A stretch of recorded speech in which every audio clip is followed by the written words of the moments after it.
akong kitoltolin, tinghangin lanasan, Krista lamang, deta atapan na tuani.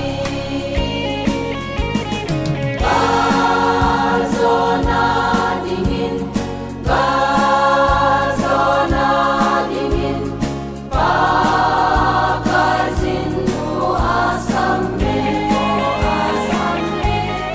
atun sono ite, gamloloy tawite, Krista lamang, deta atapan na tuani.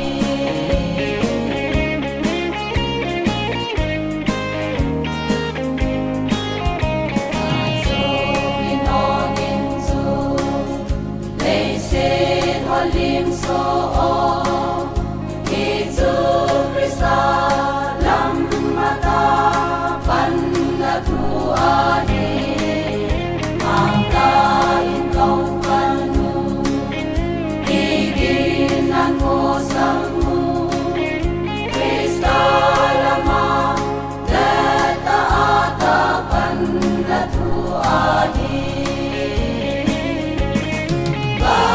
Galzona dingin, galzona dingin, pagkazin mo asambe,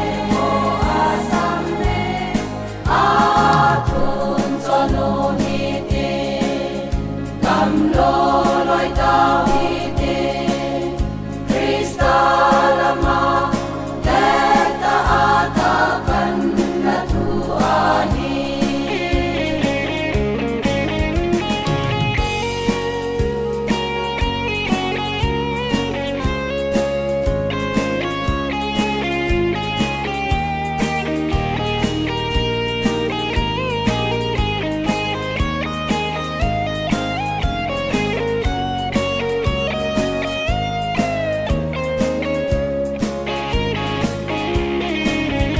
Handong nakabantoy, tunin Jesu Ama, Jesu Krista lamata panatuani,